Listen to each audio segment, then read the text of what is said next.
Hello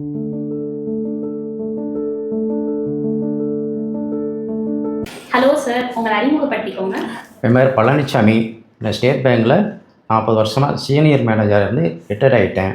எங்கள் எஸ்பிஓஎஸ் ஸ்கூலில் டைரக்டராக இருந்திருக்கேன்.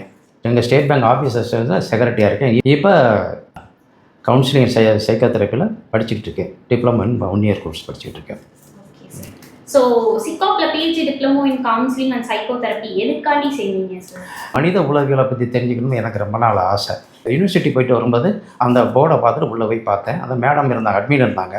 அவங்ககிட்ட விசாரிக்கிற சமயத்தில் லிவின் ஃபாதர் வந்தார்.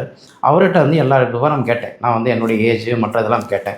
என்னோடய ஏஜ் வந்து 70+ இருக்கும்போது நான் இப்படி இருக்கும்போது படிக்கலாமா அப்படிங்கிறது. கட்டாயம் படிக்கலாம் சார், இதை வந்து ஏஜ் லிமிட்லாம் இல்லை.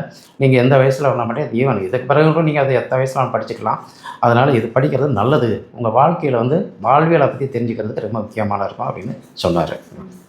இவ்வளோ இயர்ஸா உங்ககிட்ட இல்லாத மாற்றமா இந்த கிளாஸ் வந்ததுக்கு அப்புறம் நீங்க எதை ஃபீல் பண்றீங்க? வீட்டுக்கு போனோடனே முன்னாடியெல்லாம் கொஞ்சம் லைட்டாக வந்து நான் எதிர்பார்ப்புகள் இல்லைன்னாலும் கூட அது ஒரு கொஞ்சம் மனசில் வந்து ஒரு அழுத்தம் இருக்கும். ஆனால் இப்போ வந்து அசிட்டிஸ் அது என்ன இருக்குன்றது அப்படியே நான் ஏற்றுக்கிட்டேன். வீட்டுக்கு போகணுன்னு அது எப்படி இருக்கோ அப்படிங்கிறது மாதிரி தான் இருக்கணும் ஒழி. அதை வந்து மாற்றுறதுக்கு நான் என்னுடைய இதுகளை தேவையில்லை. ஒரு நண்பர் கேட்டார், நீங்கள் எத்தனை வயசு பிறகு நீங்கள் எப்படி இப்போ இதை படிக்கிறீங்க அப்படின்னு சொன்னது. நான் இதை வந்து படிப்பாக வந்து கருதுக்கு வரல, இதை வந்து கற்றுக்கிறதுக்காண்டி வந்திருக்கேன் அப்படின்னு சொல்லிட்டேன். என்ன பொறுத்தளவில் நான் வந்து 40 வருஷத்துக்கு முன்னாடி கற்றுக்கிற முடியாத ஒரு கோர்ஸை இப்போ கற்றுக்கிட்டேன். இப்போ கற்றுக்கிட்டு என்ன செய்ய போகிறேன்னு கேட்டால், இப்போ தானே கற்றுக்கிறணும்.